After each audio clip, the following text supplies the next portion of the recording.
నీ ఎదుడు తలుపు తీస్తున్నాను. దాన్ని ఎవ్వడు వేలాడు యేసు నామములో. ఇదివరకు మీ అంతటి మీరే తలుపులు గడిపెట్టుకున్నారేమో. ఆదివారం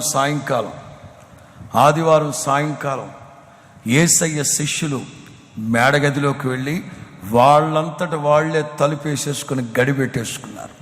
నీ అంతటి నీవే చేతులారా గొళ్ళెం పెట్టేసుకున్నావేమో.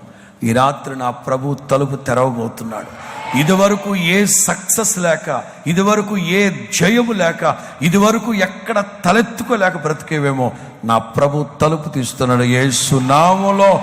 ఇక దాన్ని ఎవ్వడు వేయనేరడు. ఓ ప్రక్కన అభినందన, మరో ప్రక్కన వాగ్దానం, మరో ప్రక్కన హెచ్చరిక. ఉంటే చల్లగా ఉండు, లేకపోతే వెచ్చగానైనా ఉండు. నులివెచ్చని స్థితిలో నామకార్థ క్రైస్తవ భక్తిని చెయ్యొద్దు.